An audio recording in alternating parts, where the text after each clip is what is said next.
All right. So, what should you be doing right now? And I have three suggestions. I think I have three. The big picture idea is that I want you to invest in yourself, invest in your clients, invest in your relationships. And you can do that any number of ways. And part of the problem with what's happening right now is that there's no one size fits all solution. And like I said to Diana, that makes sense for her. I know her business. It may not make sense for someone else whose business I don't know. So be careful not to take a lot of the recommendations that you're hearing as generalizations and directly apply them without really thinking through or getting feedback on that. However, with that said, I will recommend that everyone actually take time right now, even if you're really busy, to give and write LinkedIn recommendations for your favorite colleagues and clients. Because right now, a lot of people who do have jobs, and those may be your clients, may be losing them, or may be laid off, or may be furloughed. And one of the best things you can do for them is write a recommendation.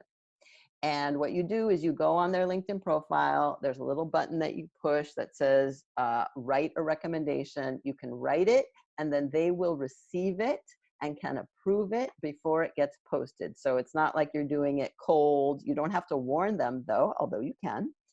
But I think it's a really nice thing to do. It's a caring thing to do.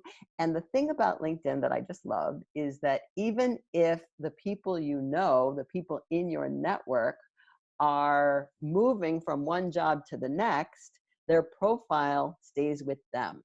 So you're not going to lose track of them, and your connection to them will stay. So I highly recommend that people take time either today or next week to write LinkedIn recommendations.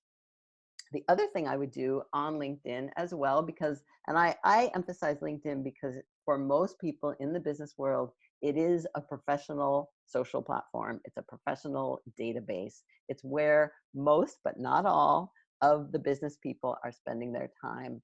And so I would take time to share and like and comment, especially on the content and the posts of the people that you know and the people that you are trying to stay in touch with.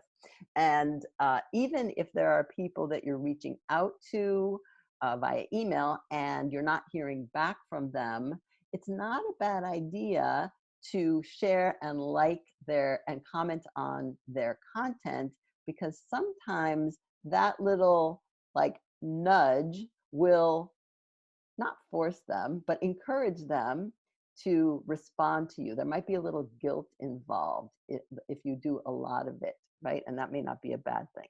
So that's one little strategy to try.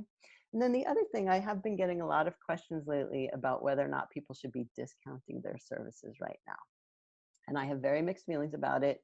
And this, above all, is not one size fits all.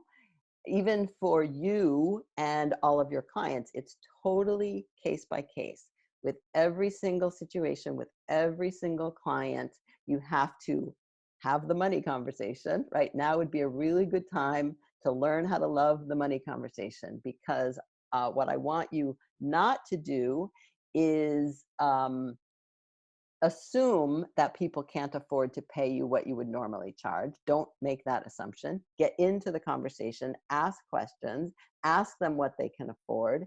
And if you really want to do a favor, and again, there are some industries that just have no money and no work and can't spend anything, then it's always better to do something pro bono than at a discounted rate. If you discount your services, you set a bad precedent, in my opinion. Usually, this is not a blanket statement that I'm not saying never make a discount. I'm saying always negotiate, always get into the money conversation.